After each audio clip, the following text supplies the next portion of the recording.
Bom, vamos para frente. Hoje são os últimos 3 capítulos de Provérbios. 3 capítulos de Provérbios. Vai ser um tempo precioso. E é interessante que hoje a gente vai fazer Provérbios 29, e tem muita gente que não sabe disso, mas Provérbios de Salomão acaba no capítulo 29. O capítulo 30 e 31 já não é de Salomão, mas não deixa de ter sabedoria. A gente vai falar sobre isso durante aqui essa live. Então vamos para frente. Provérbios 29, verso 1. Como Provérbios 29 é o último capítulo de Provérbios, e os provérbios originalmente não eram divididos em capítulos, essa divisão de capítulos é recente. Então ela é simplesmente para organizar o livro. Mas quando Salomão escreve os seus provérbios, ele não divide os provérbios em capítulos, é seguido, é uma obra literária inteira. Então o que é o Provérbios capítulo 29? É um sumário. Provérbios 29 é a finalização, por isso é tão importante hoje Provérbios 29 para a gente. É como se Salomão chegasse no final do seu livro e dissesse assim: eu posso sumarizar, eu posso condensar, eu posso finalizar tudo dessa forma. E essa é a importância de Provérbios capítulo 29. E nós vamos para Provérbios 29, verso 1. Vamos juntos? Abre a Bíblia, tá, gente? Bíblia, abre a Bíblia e vamos juntos para Provérbios 29, verso 1. Olha o que diz: quem insiste no erro, depois de muita repreensão, será destruído sem aviso e irremediavelmente. Como é que Salomão ele finaliza, ele sumariza com um comando, e o comando é mude. Mude, não ouça o que eu acabei de dizer. Salomão está dizendo: não conheça a sabedoria sem mudar, porque quem insiste no erro, depois de muita repreensão, será destruído, e sem aviso, será destruído sem aviso, e irremediavelmente. A destruição irremediável é para as pessoas que foram expostas a mais conhecimento. E como é que Salomão finaliza? Ele está finalizando a parte dele do livro de Provérbios 29. A primeira coisa que ele diz é: mude, mude, não fique inerte ao que eu vos falei, não fique paralisado, não fique paralisado diante de toda a informação que eu dei. Usa a informação e mude.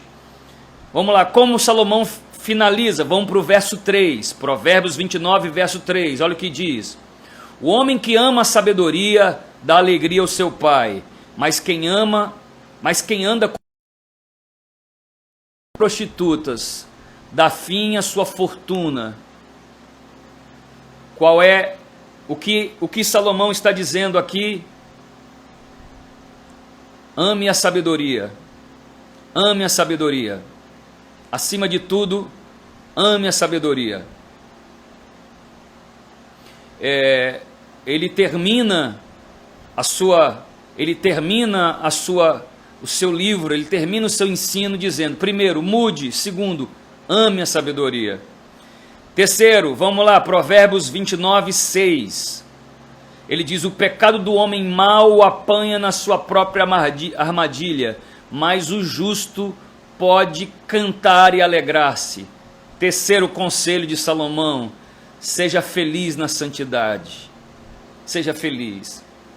Não tenha por estresse andar com retidão. Não tenha por estresse caminhar com Deus. Se Deus te pediu para você abrir mão de algo, tenha alegria. Se Deus te pediu para melhorar em algo, não convença o seu coração que é o melhor caminho. Seja feliz numa vida de santidade, de retidão. Quem caminha dizendo: é muito difícil ser crente, é muito difícil, essa pessoa sempre estará cogitando com o pecado. A Bíblia diz que o pecado, que eu falei aqui em Provérbios 29:6, o pecado do homem mau o apanha na sua própria armadilha, mas o justo pode cantar e se alegrar-se. Tenha felicidade com a proposta que Deus tem para você. Não fique vivendo uma vida com Cristo, se lembrando daquilo que foi uma vida longe de Cristo, como se fosse melhor aquele tempo. Tenha alegria na santidade. Celebre a santidade. É isso que te fortalece na sabedoria, né? Se lembra do que o pai do filho pródigo disse para o filho que ficou? O filho que ficou disse: pai, o senhor nunca me deu um cordeirinho para me celebrar com os meus amigos. E o pai disse: meu filho, tudo que eu tenho é seu. Em outras palavras, meu filho, há muito espaço nas cercas da santidade para ser feliz. Celebre a sua vida, chame os seus amigos, viva alegremente uma vida de retidão. Então você será sábio, será sábio. Todo mundo que constantemente fica falando: é muito difícil ser cristão, elas empoderam o pecado, elas cauterizam a consciência e elas têm saudade daquilo que foi o pior momento da vida deles. Não seja assim. Então, como é que ele sumariza Provérbios dizendo: seja feliz na santidade? Como Salomão sumariza Provérbios 29:11? Olha o que diz: o tolo dá vazão à sua ira, mas o sábio domina-se. Como é que ele sumariza? Com uma expressão: domine-se. Depois de tudo que você ouviu aqui até Provérbios 29, domine-se, domine seu espírito, domine as suas emoções, coloque freio nos seus lábios, seja você o dominador da sua própria vida. Receba o mandato original de Gênesis, no capítulo 2, no verso 29. A Bíblia diz que Deus disse para o homem: domine, e esse é o seu chamado. Domine o seu ambiente, domine a você mesmo. Porque se você dominar a si mesmo, todas as coisas que você não consegue dominar não terão domínio sobre você.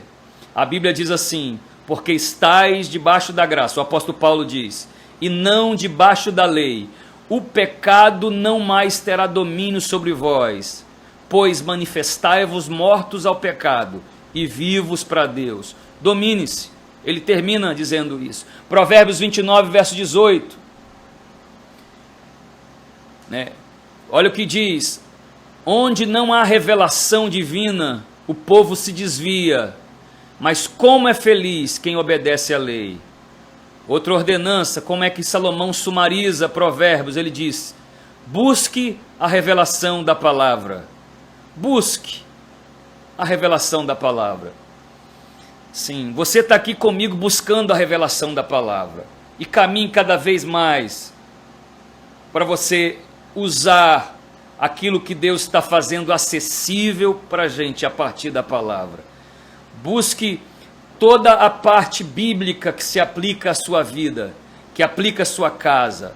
Faça estudos bíblicos, leia a Bíblia com intencionalidade, busque a revelação da palavra. Como é que Salomão termina o seu Provérbios? Vamos lá, Provérbios 29:23. Olha o que ele diz: o orgulho do homem o humilha, mas o de espírito humilde obtém honra. Seja humilde. Nós falamos tanto sobre isso. Seja humilde. Seja alguém que considera o outro tanto quanto considera a si mesmo. Seja alguém que tenha a humildade de reconhecer suas debilidades, a humildade de conhecer a distância que você está entre o que é para o ideal da sua vida. Seja alguém que persegue o aperfeiçoamento, e toda pessoa que persegue o aperfeiçoamento recebe a instrução das vias que Deus envia, mesmo quando esses caminhos, quando esses vasos, quando essas pessoas não são as que você gostaria que fossem. Seja humilde e receba a instrução de Deus. Deixa eu dizer algo para vocês.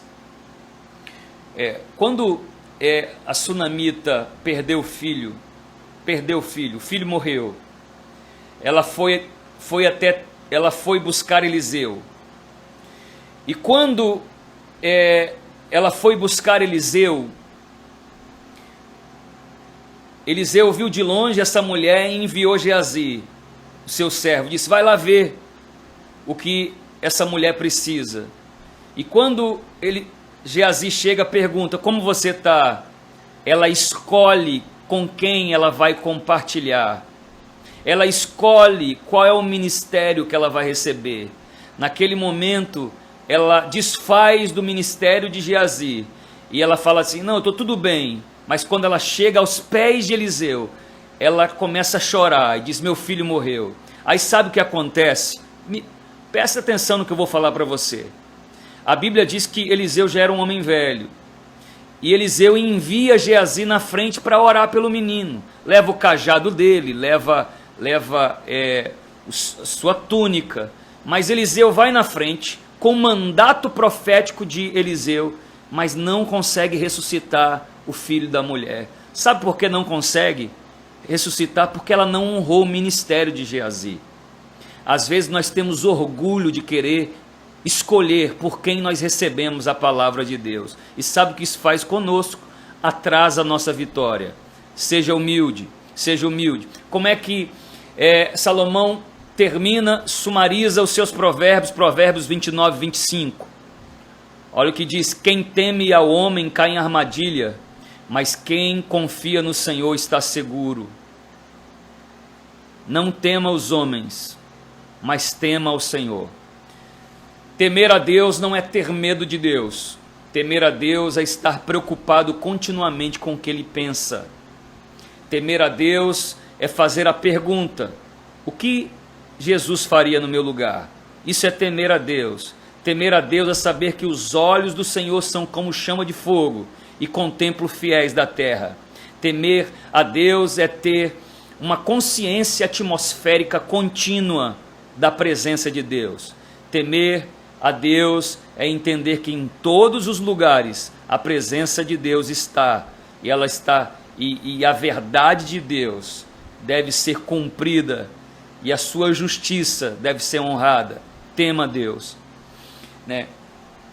E a gente termina aí Provérbios de Salomão, e nós vamos entrar nos provérbios de Agur.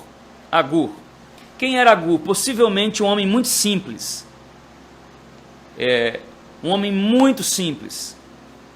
E ele diz em Provérbios 30, verso 1, olha o que ele diz: na verdade eu sou o mais bruto dos homens, eu nem mesmo tenho o conhecimento do homem. Era um homem simples que adquiriu sabedoria por Deus. Ouça bem, Provérbios 31 é a prova que se você se aprofundar na sabedoria de Deus, se você honrar a sabedoria divina, você pode se tornar mais sábio.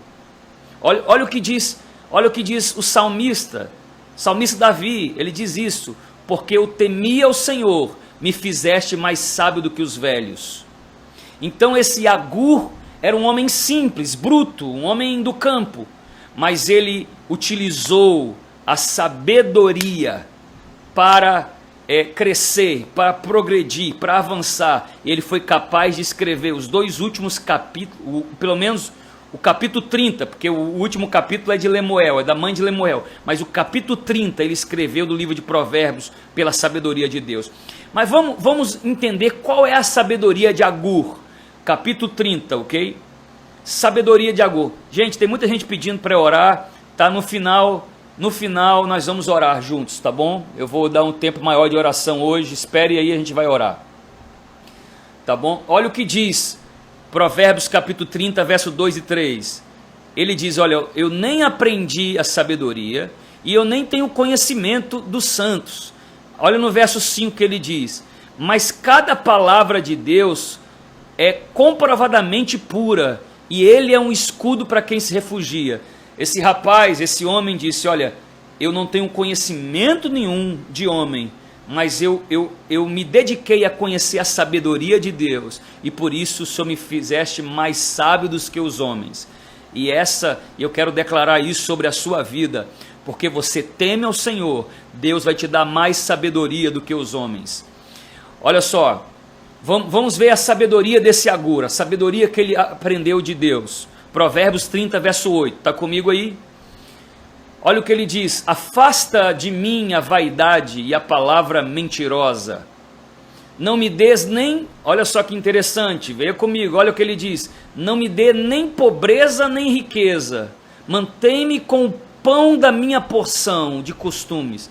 Olha o que esse homem diz: não me dê nem pobreza nem riqueza. Por que ele está dizendo isso? O quão rico você pode ser e pode se tornar ruim para você, e o quão pobre isso pode ser ruim para você. Ele explica. Se você está comigo aí em Provérbios 30, olha no verso 9, verso A, olha o que diz: para que empobrecendo, primeiro ele diz, capítulo 30, verso 9a, ele diz: para que porventura, estando farto, não te negue e venha dizer quem é o Senhor. Até o quão rico eu posso chegar, até o quanto o meu coração está preparado para nunca dizer quem é o Senhor. Quem é o Senhor? Quem é Adonai?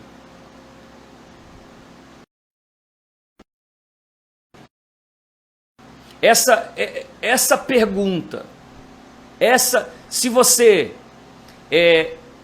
pode ficar o mais rico até o ponto em que você não pare de chamar de Deus de Senhor. E o que é chamar Deus de Senhor? A palavra Adonai significa, é como se você fosse um escravo de Deus, fosse um escravo do senhorio dele. Eu tenho 10 minutos de bateria e eu tive um problema com o meu carregador, que é único aqui em casa. Então, se acabar, acabou, viu? Eu continuo amanhã. Então, quão rico eu posso chegar até o ponto em que eu não negue o senhorio de Cristo? E o tão pobre eu posso chegar? Olha o que ele diz aqui no verso 9b: que empobrecendo não venha a furtar e não tome o nome de Deus em vão. Então, entende esse equilíbrio divino que Deus quer nos levar, aonde o nosso coração esteja completamente nele, e ele seja o Senhor de tudo que nós somos. Então esse homem, ele começa a dizer a respeito das gerações em que ele vive, ok? A primeira coisa, com licença que eu vou colocar o meu telefone para carregar, senão a gente vai parar essa live.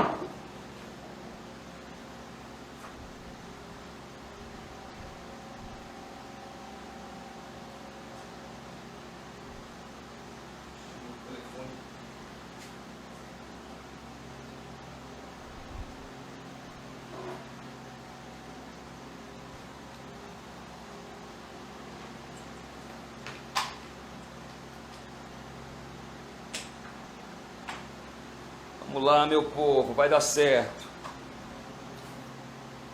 Vai dar certo. Vamos lá. Deu certo.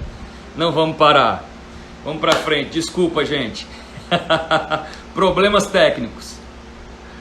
Vamos lá. Olha que interessante. Que interessante aqui, esse homem fala de algumas gerações pecaminosas do seu tempo, e como esse homem, ele é tão sábio que ele identifica as gerações que a gente vive hoje, gerações más. Vamos lá, Provérbios 30, 11.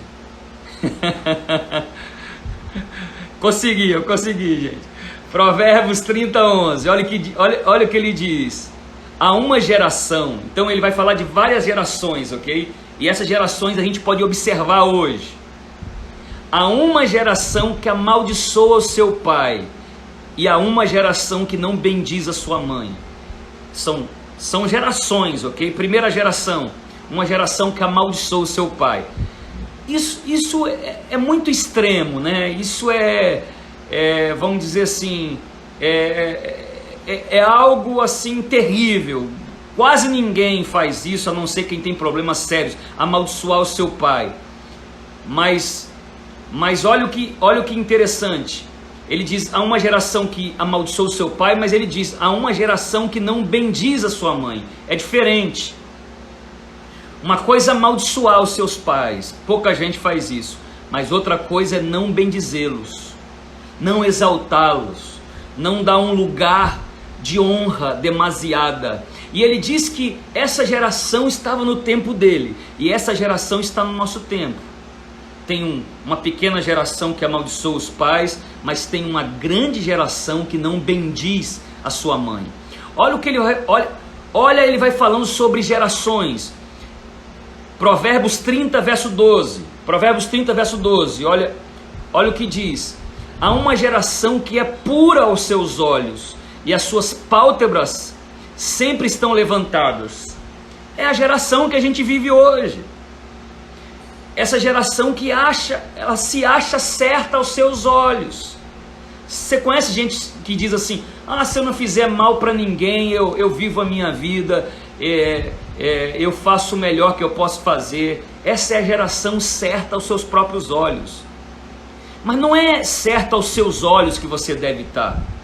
Você deve estar certa aos olhos de Deus, aos olhos da palavra de Deus. E essa geração vivia no tempo desse homem, e essa geração vive no nosso tempo.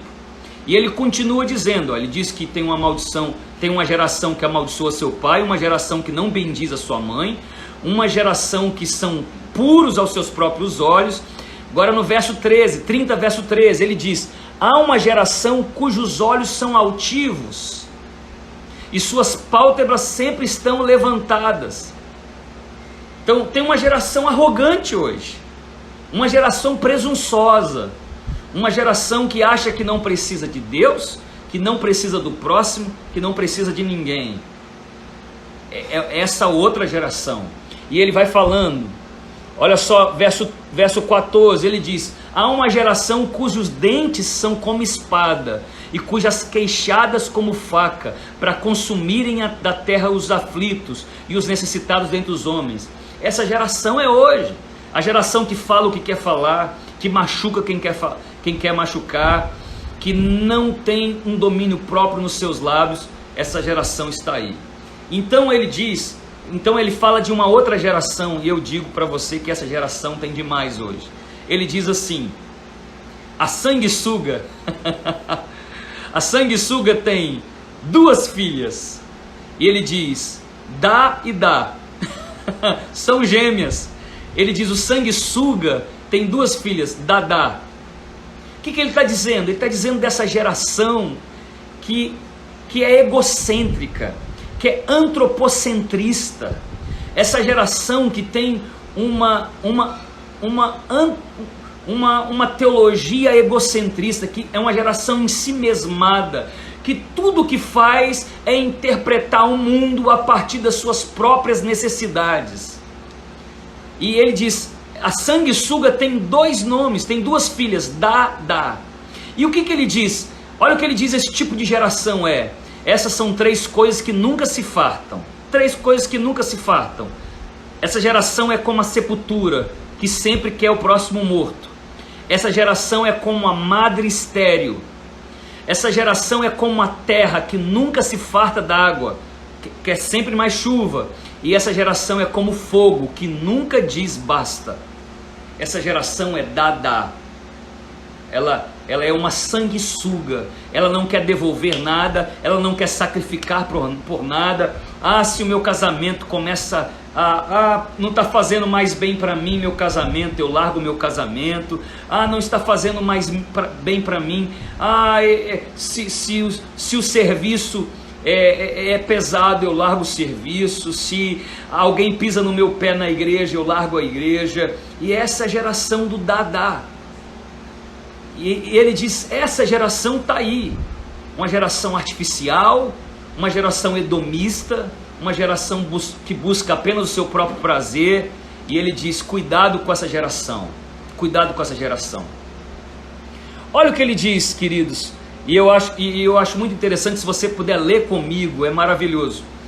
no capítulo 30, no verso 21, olha o que diz. Por 3 coisas se alvoroça a terra, e por 4 ela não pode suportar. Olha o que esse homem sábio, ele diz, olha, tem 3 coisas que se acontecerem na terra, são as piores coisas.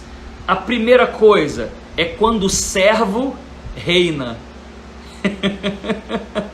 E olha o que ele diz, e pelo tolo, quando ele vive com fartura. Você sabe o que ele está dizendo aqui? Ele está dizendo aqui que a terra geme quando o servo reina. O que é isso? É quando o homem despreparado reina. Quando o homem que não preparou o coração, que não tem coração de rei. Ouça bem, olha só, nós precisamos reinar com coração de servos, mas servir com coração de rei. Ele está dizendo, quando uma pessoa despreparada prospera, a terra geme. Olha o que ele diz, quando um tolo alcança fartura, a terra geme. E como a gente vê a terra gemendo? Porque os tolos estão no poder. Estão no poder, gente. Não sabe falar direito, não sabe preparar leis, não sabe se sacrificar pelo povo, não sabe, não tem gestão pública, não conhece de nada a respeito das necessidades. O tolo está no poder e a nação e a cidade está sofrendo. O tolo está vivendo com fartura. Você já viu os milionários, os bilionários que só pensam mediocridade? Os bilionários que não têm a responsabilidade de transformar a cidade, gerando emprego, transformando, multiplicando. Você já percebeu uma coisa? Deixa eu abrir um parênteses aqui em Fortaleza. Você já viu aqui em Fortaleza que existem dentro da cidade lugares em que os bilionários da cidade eles não constroem, que eles não melhoram a cidade? Você vê aqui perto onde eu moro tem um Colosso. Eles só especulam, eles não querem a prosperidade da cidade. Eles são tolos com dinheiro. Eles são tão pobres que só aquilo que eles têm são dinheiro. Eles não melhoram os ambientes, eles não transformam as cidades. A única preocupação deles é ter dinheiro e dinheiro e dinheiro, a fim de vão morrer e nenhum dinheiro vai conseguir transformar esse fato. E é por isso que a Bíblia diz que quando o servo, aquele que não é preparado reina, existe sofrimento, e quando o tolo tem prosperidade, a cidade sofre. Então ele diz, isso alvoroça a terra, tá? É o que ele diz aqui. Outra coisa que alvoroça a terra, ele diz, a mulher odiosa quando é casada, e pela serva quando fica herdeira da sua senhora. Sabe o que ele está dizendo? Ele está dizendo que a mulher odiosa ou o homem odioso tem que ficar solteiro. Essas pessoas que vivem irritadas, eles não podem casar. E está dizendo aqui, ó, ele está dizendo, são coisas que alvoroçam a terra. Gente, não sou eu que estou falando isso.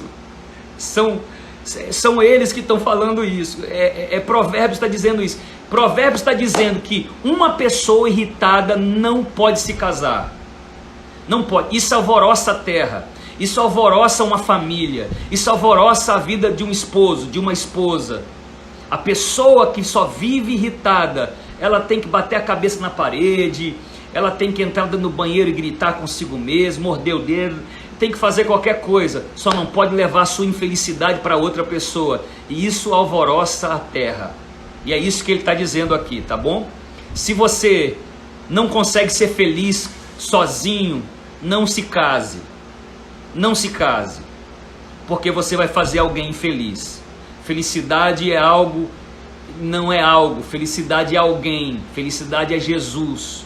E a Jesus transforma a sua vida. E você feliz consegue fazer outra pessoa feliz. Vamos para frente? Provérbios 30, verso 29. Olha o que diz. Ele fala de formas de andar e enfrentar a vida. Forma de andar e enfrentar a vida. Olha o que diz. olha o que ele diz: estes 3 têm um bom andar e 4 passeiam airosamente. Ele fala de 3 animais que nós precisamos seguir da forma da gente andar. Olha só, ele diz: o leão, o mais forte entre os animais, ele não foge de nada. Primeira forma da gente andar no nosso dia a dia: não fugir de nada. Toda circunstância em frente, todo problema resolva. Você é chamado para resolver problemas. Quanto maior problema você resolver, mais dinheiro você vai ganhar na sua vida. Não pense que você vai ganhar muito dinheiro resolvendo pequenos problemas. Se você quer ser grande nessa terra, encontre um problema grande para resolver. E ele diz aqui 3 maneiras de andar que prosperam. Primeiro, o jeito de andar dos leões, porque eles não fogem de nada. Não fuja de nada. Toda vez que você vê um problema perto de você, corra para cima para resolver, e Deus vai te dar recompensa. Corra para cima para dar uma resposta, e Deus vai te dar uma recompensa. Formas de andar, forma do leão. Segundo, olha o que ele diz, forma de andar. Ele diz aqui no verso 29, como o galo anda ereto. O que é isso? É você ser altivo sem ter altivez. É você ser alguém ereto, ser alguém que caminha com dignidade, com retidão. É você saber quem você é, saber de onde você está vindo e saber para onde você está indo. Olha o que ele diz também, como se deve andar. Ele diz, como o bode.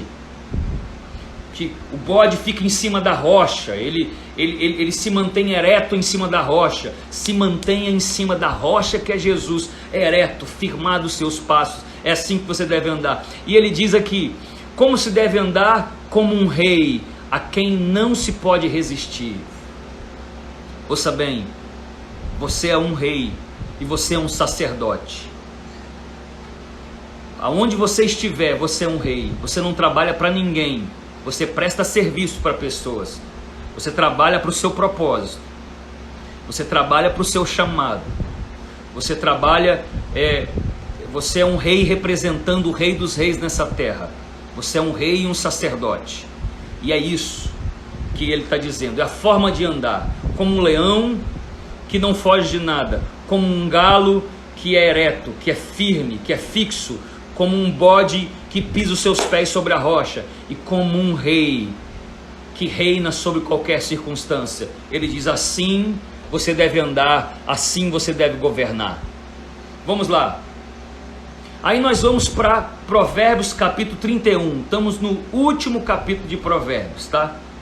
E Provérbios capítulo 31 é escrito pela mãe do rei Lemuel, a mãe dele. Imagine, a mãe de um rei que formou o rei. Vamos ouvir agora as informações, as revelações e a sabedoria da mãe do rei Lemuel. Olha o que diz. Ela diz para o rei fugir. Olha no verso 1, no verso 2. Palavras do rei Lemuel. A profecia que lhe ensinou a mãe, a sua mãe. Como meu filho, e como filho do meu ventre, e como filho dos meus votos. E ela começa a dizer, olha só que interessante. Provérbios 31, 3. Não dê às mulheres a tua força, e nem os teus caminhos ao que destrói os reis. O que ele está dizendo? A mãe de um rei está dizendo, fuja de tudo que te seduz, fuja de tudo que tenta tirar a sua força, que quer te tornar uma pessoa imoral. Fuja. É o conselho da mãe do rei Lemuel. Olha o que ele diz, olha o que está no verso 4 ao verso 7. Ela diz, meu filho, não é próprio aos reis, ó Lemuel, não é próprio aos reis beber vinho, nem aos príncipes desejar bebida forte, para que bebendo se esqueçam da lei e pervertam o direito dos aflitos. Fuja, o que a mãe do rei está dizendo? Fuja de tudo que te entorpece, fuja de tudo que não clareia o seu juízo, fuja de tudo que não te faz julgar com clareza. E ela está dizendo, cuidado com as coisas. No caso aqui é bebida, mas no seu caso pode ser qualquer outra coisa. fuja de tudo que tire a clareza do seu julgamento. Olha só, Provérbios 31, verso 8, o que essa mãe desse rei está dizendo: abre a tua boca, meu filho, a favor do mudo, pelas causas de todos que são designados à destruição. A mãe de Lemuel está ensinando como ser um rei, está dizendo: olha, seja a voz dos injustiçados. A Bíblia diz: bem-aventurado que tem fome e sede de justiça, porque eles serão fartos. E a mãe de Lemuel está dizendo para ele, olha no verso 9, abre a tua boca, julga retamente, faz justiça aos pobres e aos necessitados. Essa foi a mãe do rei ensinando o rei a reinar. E que você sempre tenha uma voz da sabedoria te ensinando a reinar sobre o seu desígnio, sobre o seu chamado. Eu tenho uma série de mensagens, eu não sei se está online, deve estar, lá no CN Fortaleza, chamado Reine sobre o seu desígnio, reinando sobre o seu desígnio, reinando sobre aquilo que você foi chamado para fazer. E é isso que é o grande chamado e é a grande inspiração da mãe de Lemuel, ensinando o seu filho a reinar. Gente, agora nós vamos finalizar Provérbios. O fim de Provérbios é sobre a mulher virtuosa, mas como aqui nós somos homens e mulheres, nós vamos falar sobre o cônjuge virtuoso. E você ainda que não é casado, você vai entender quais são os princípios do casamento. Você que já está casado vai entender os princípios. Isso não é para você julgar o seu cônjuge, ok? Porque muita gente pega isso e vai e julga o seu cônjuge. Isso não é sabedoria, tá? Isso é para você melhorar você. A gente não muda o casamento tentando mudar outra pessoa. A gente muda o casamento mudando a si mesmo. Toda pessoa que tenta mudar o próximo, ele acaba piorando ainda mais o seu relacionamento. Isso é speed manipulação. Como eu mudo meu casamento? Mudando a mim mesmo. Olha o que a Bíblia diz, a Bíblia informa sobre isso, diz para você colocar brasas na cabeça de alguém, ou seja, o que? Eu constranger alguém com a minha bondade e a minha mudança, a fim de que, irremediavelmente, com o tempo, aquela pessoa se constranja, aquela pessoa olhe para a minha bondade, para a minha espiritualidade, para a minha constância, e ela seja convencida a mudar. Então agora, os princípios não é para o seu marido, não é para sua esposa, os princípios é para você, tá bom? Vamos lá. Provérbios 31, 11, fala sobre a mulher virtuosa. Eu vou falar também do homem virtuoso, que você deve ser e que nós devemos ser. Vamos lá. Primeiro, um homem virtuoso, uma mulher virtuosa, eles são pessoas de confiança, Olha o que diz: o coração do seu marido está nela confiado, assim ele não necessita de despojo. Primeira coisa, confiança. Tenha um comportamento de confiança. Não existe privacidade em casamento. Se você quer privacidade, você escolheu a coisa errada.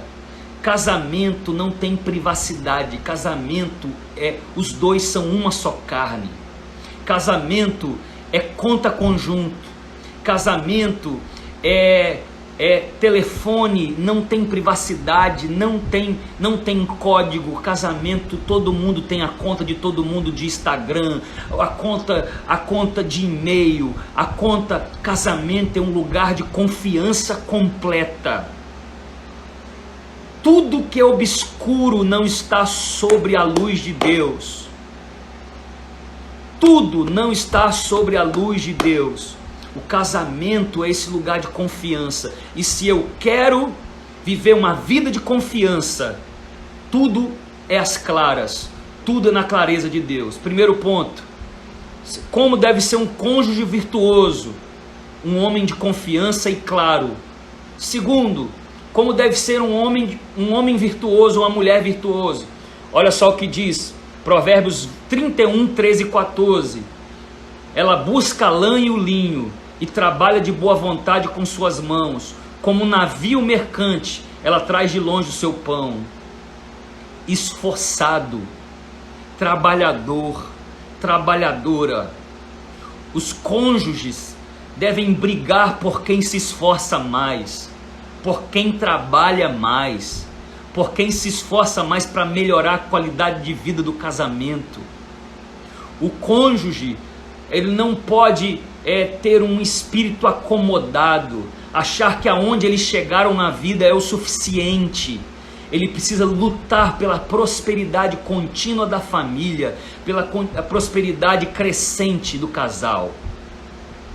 Ponto 2. Ponto 3. Como um cônjuge virtuoso deve ser, ou uma mulher ou um homem deve ser. Provérbios 31, verso 15 e 16. Levanta-se, mesmo à noite, para dar de comer aos de casa, distribui as tarefas da serva, examina uma propriedade e adquire, planta uma vinha e com o fruto das suas mãos. Vamos lá, o que o cônjuge deve fazer?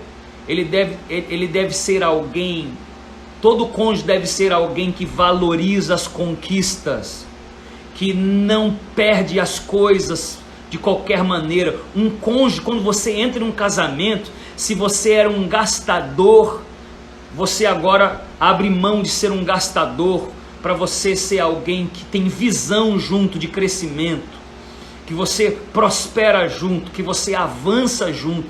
É isso um cônjuge virtuoso, uma mulher virtuosa e um homem virtuoso. Verso 17 e 19, olha o que diz: cinge os seus lombos de força e fortalece os seus braços, vê que é boa a sua mercadoria e a sua lâmpada não se apaga de noite. Como deve ser um cônjuge virtuoso, uma mulher virtuosa? Ter prontidão. Olha só, ela vê a boa mercadoria. Ser alguém, esse negócio assim, eu não sou bom vendedor, eu não sei negociar, eu não sirvo para isso. Não existe isso. Quando você entra em um casamento, vocês têm que estar pronto para ter uma flexibilidade de mudança de atribuição. Entenda, o casamento é algo tão poderoso que aquilo que está no seu cônjuge impregna em você e aquilo que está em você impregna no seu cônjuge. Por isso, qualidades, elas podem ser compartilhadas a fim que você faça aquilo que você nunca fez antes. Isso é um cônjuge virtuoso. O que é um cônjuge virtuoso? Olha só, Provérbios 21, 31, 20. Ele abre a mão para o pobre e estende as suas mãos ao necessitado. A generosidade. Um cônjuge virtuoso. Se você é mesquinho quando é solteiro, prepare-se para ser generoso quando você entra num casamento. Casamento não é o lugar de ser mesquinho. É lugar de ter alvos conjuntos. Você economiza para conquistar, mas não é lugar para mesquinharia. Vamos lá, Provérbios 31, 21. O que é um cônjuge virtuoso?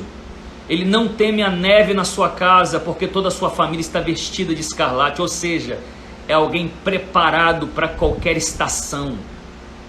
Ei, essa não é hora de um cônjuge que era para estar levantando a sua esposa, está prostrado.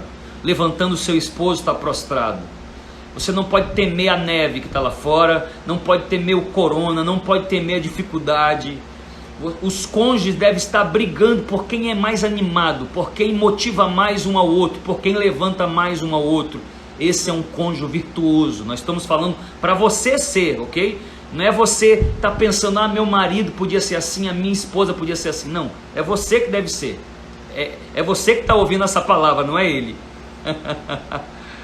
Vamos lá, Provérbios 31, verso 23. O que um cônjuge virtuoso deve ser? Olha só, o seu marido é conhecido nas portas e assenta-se entre os anciões da terra. Um cônjuge virtuoso tem boa reputação. Se você está escolhendo alguém para ser seu esposo, está noiva, está noivo, se você está namorando alguém, procure se essa pessoa tem boa reputação no trabalho, boa reputação na família, boa reputação na vizinhança. Sem boa reputação, uma reputação demora-se para construir, uma má reputação também demora. Se a pessoa tem má reputação é porque ela se esforçou muito para ter, tá bom? Vamos lá, O que é um cônjuge virtuoso? Provérbios 31, verso 24, olha que interessante.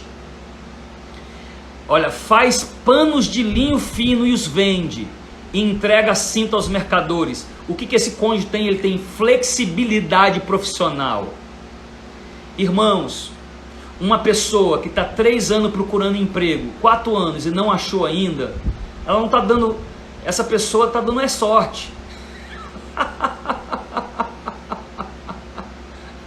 Está dando sorte, porque se em 4 anos, 3 anos, 2 anos, essa pessoa não teve uma flexibilidade profissional para entrar por um outro caminho, na verdade, ela está muito feliz com aquilo que ela está fazendo nesse momento. Nada. Um cônjuge virtuoso tem flexibilidade profissional. Não deu naquele trabalho, aprende outro. Não deu outro, vai vender. Não conseguiu vender, faz isso, faz aquilo. Tem flexibilidade profissional. Isso é um cônjuge virtuoso, tá bom? Vamos lá, o que é um cônjuge virtuoso? Capítulo 31, verso 25. A força e a honra são seu vestido, e se alegrará com o dia do seu futuro. Se alegrará com o dia do seu futuro. Aleluia. Um cônjuge virtuoso é otimista. É otimista. Seja a pessoa otimista da sua casa. Seja a pessoa que se levanta, que está olhando para frente, vai dar certo, Deus está conosco. Essa é a pessoa virtuosa, ela é otimista. E por último, nós estamos terminando, né? Nós não estamos só falando de mulher virtuosa, nós estamos falando do cônjuge virtuoso.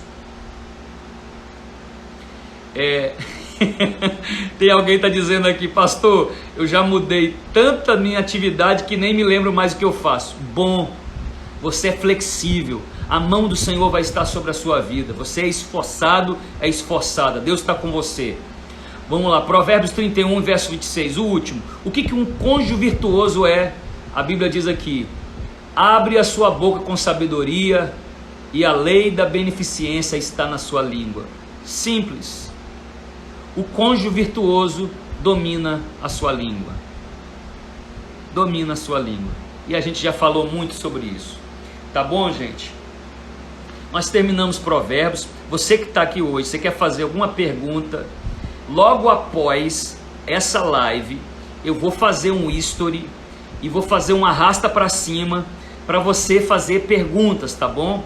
Para que amanhã seja um dia só de pergunta e resposta. Pode perguntar em Provérbios, se for perguntar fora de Provérbios também, eu vou responder. Amanhã nós vamos fazer 1 hora de perguntas e respostas, tá bom? Um tempo precioso, não perde.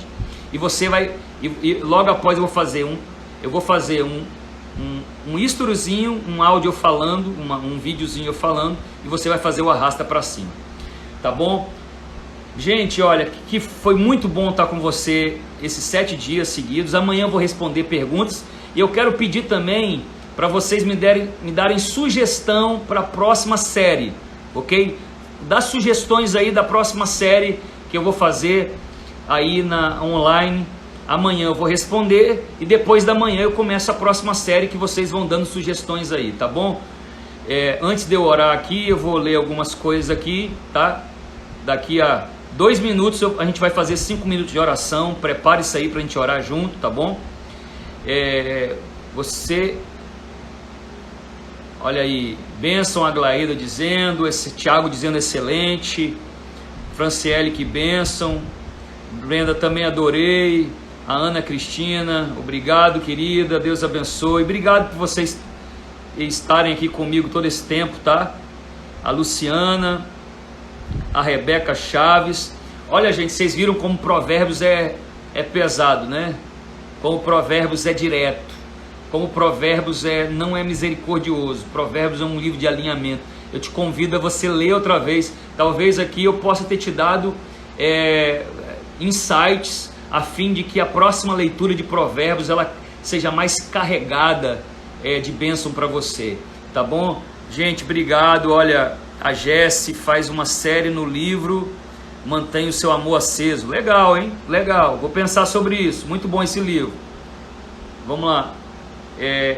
Cresci muito, a Socorro aí dando um joinha, a Grazi, muito obrigado, meu Deus, muito obrigado, pastor, coisa boa, querida, mais um minutinho, momentos preciosos. A Aurileide aí, Felipe, foi bênção, 7 dias de provérbios, muito legal, tá, gente, verdade. Eu vou estudar provérbios com meu esposo. Faça isso, Bel, faça isso, vai ser uma bênção para vocês, viu? Quero dar uma sugestão para vocês. Provérbios tem 31 capítulos. Eu fiz durante um ano, eu peguei um ano da minha vida e eu lia Provérbios. Todo dia eu lia um capítulo de Provérbios. Todo dia eu lia um capítulo. Eu li Provérbios 12 vezes durante um ano, para que os princípios fossem encarnados na minha vida, viu? É uma sugestão para quem quer. Outra coisa, sugestão também, é para você orar em cima de Provérbios, ok? Orar em cima de Provérbios. É tão interessante que quando você você lê um verso e fala sobre algum tipo de sabedoria, e você ora a Deus pedindo aquela sabedoria, e Provérbios vai direcionando a sua oração. É muito legal, tá bom? Muito legal. Deus abençoe. Vamos orar juntos, vamos orar. Vamos orar. Eu quero orar agora pelo pai do Carlos, um irmão nosso, doutor Carlos, um médico lá da igreja, oftalmologista, e o pai dele faleceu. Eu quero orar com você. Ele faleceu, problema de coração, lá em São Luís. Eu quero orar com você. Pai, eu quero apresentar o pai do nosso irmão Carlos, eu quero apresentar o Carlos que perdeu seu pai. Meu Deus, eu peço que o Senhor console a família, que o Senhor console o Carlos, console a sua mãe, console os seus irmãos, e o Senhor traga paz, graça e conforto sobre a vida dele. Eu quero abençoá-lo no nome do Senhor Jesus, no nome do Senhor Jesus. Meu Pai, eu quero nesse momento orar por essa situação dessa pandemia. Senhor, muda a sorte do teu povo, muda a sorte da nossa cidade. Senhor, leva essa pandemia para longe daqui. Ó Pai amado, guarda a nossa cidade, as periferias. Deus, eu tenho andado nas periferias, eu tenho andado nas favelas. Meu Deus, guarda essa cidade. Ó Senhor, livra essa cidade do mal. Coloca a tua mão, ó Senhor. Deus amado, nos livra dessa doença, que isso acabe o mais rápido possível. Senhor, nós queremos voltar à nossa rotina, nós queremos voltar à nossa maneira normal de fazer as coisas. Nós queremos, ó Pai amado, ó Senhor, passar por esse tempo de quarentena mais fortes no Senhor. Mas nós pedimos, ó Senhor, que o vento aquieta-te, que o mar aquieta-te. Nós pedimos cura pelas pessoas que estão enfermas. E nós pedimos, ó Deus, em nome de Jesus, uma intervenção sobrenatural. Eu quero declarar, Deus, hoje é dia de Fortaleza. Eu abençoo a minha cidade, Senhor. Eu abençoo a nossa cidade. Fortaleza do Senhor Jesus. Meu Deus, Fortaleza pertence ao Rei dos Reis, ao Senhor dos Senhores. Senhor, coloca a tua mão, Senhor, que a Fortaleza se dobre aos pés do Senhor, que em cada rincão dessa cidade, o teu nome, o nome do teu Filho Jesus, seja a força que estabelece a cidade, a base que mantém a cidade de pé. Guarda a nossa cidade desse mal, leva para longe, tira esse mal do nosso meio, cura os teus filhos, guarda cada casa, os umbrais da porta sejam marcados com o sangue de Jesus. Nós declaramos isso no nome de Jesus. Amém, amém, amém e amém. Deus abençoe vocês, gente. Que tempo maravilhoso. Obrigado, viu? Obrigado de coração. Vocês ficaram comigo aqui. Amanhã eu quero responder as perguntas, ok? Faz qualquer pergunta lá. Eu vou finalizar agora, eu vou fazer um videozinho de arrasta para cima e você vai lá e faz sua pergunta em Provérbios, que eu vou responder todas as perguntas amanhã, tá bom? Um beijo no coração de vocês, tudo de bom, seja guardado pelo Senhor, você e a sua família, que Deus te dê o sono dos justos hoje, em nome de Jesus.